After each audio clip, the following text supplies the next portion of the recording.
And so you came for the challenge of embracing Is there a way this to make group. sure I don't sign up for that again? Yes, do it right in this lifetime. In other words, try to be as harmonious as possible with the rest of your family.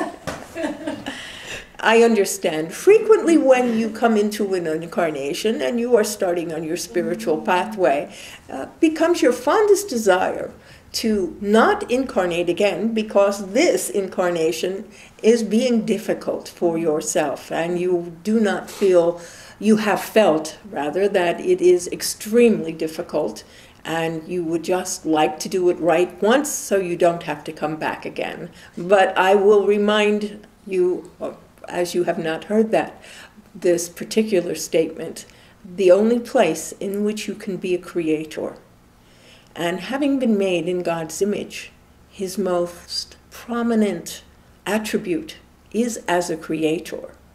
The only place you can create is on the earth plane. So therefore, the urge to enter into another incarnation is with you when you are in spirit, because that is when you can fully manifest your creative nature. You have another question.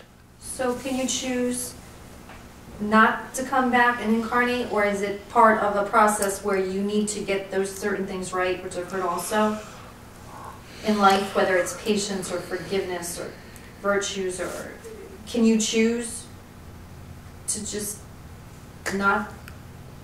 When you are back in spirit, the urge to incarnate again is there, because, as I have said, it is the way in which you can create. Also, you will look at your last lifetime and the lifetimes, review all your lifetimes, and you will probably see areas in which you would like to make changes in your next life. And so you will choose to incarnate again. Similarly, you must think of it as an artist painting a canvas. You draw a picture. Eventually, your picture is complete. All the paint has been applied. It is a scene. It was a beautiful scene. But you begin to think of other things that you would have liked to have either included in the painting or do a new painting. And the next thing you know, you have a new canvas and have begun a new painting.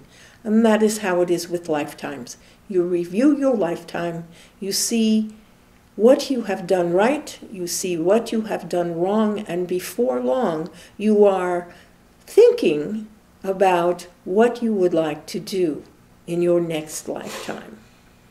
So, although you could choose not to incarnate again, it usually does not happen until you have achieved the perfect lifetime.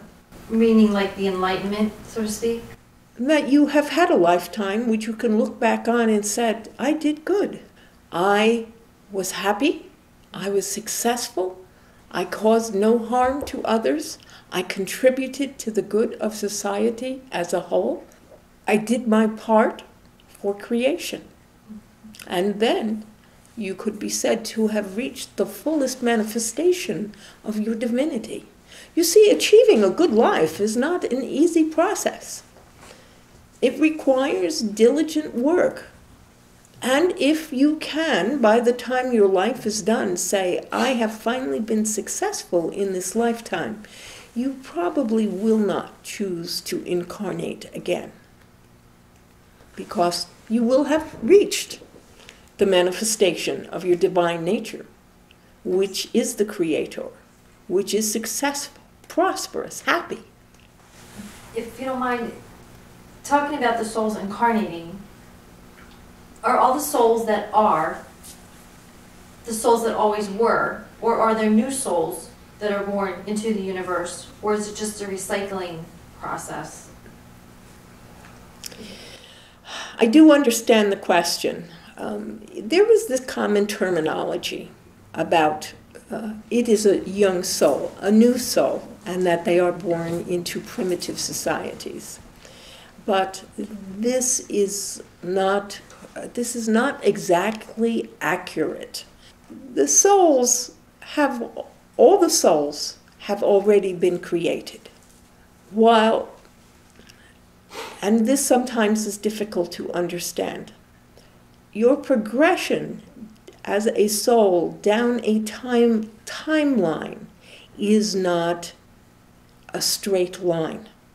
In other words, you did not incarnate as a caveman and then incarnate as a Babylonian and then incarnate as a Roman soldier or into Greece, do you understand, and slowly move up the timeline to 10th century Europe, to 14th century Europe, to 17th century Asia, it does not work that way. Okay. You may choose to incarnate different ways up and down a timeline, because from spirit there is no time. It is an eternal now. And you can look to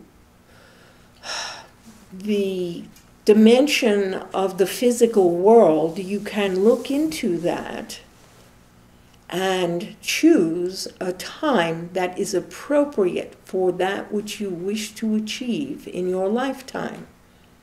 And so a very elevated Jesus who chose to be born in the year of what you would term approximately 0, but he had already achieved many lifetimes, both in his own future and in the past. You must think of it as a book. Time is a book. Every page is a different era or day, and you can open the book to any time that you wish, any chapter you wish to read. So your incarnations become chapters in the book. Yes? So I didn't check what you said about reaching alignment. That's beautiful. Absolutely beautiful. It makes sense. I'm sorry, what was that, Jerry? Reaching what? Well, in other words, when you work on all the virtues, you have enlightenment. And that's beautiful. Yes. Absolutely beautiful. The comment is that when you have reached all the virtues, and you have therefore reached enlightenment, that is a beautiful thought. And so you cultivate your life and make it as good as you can.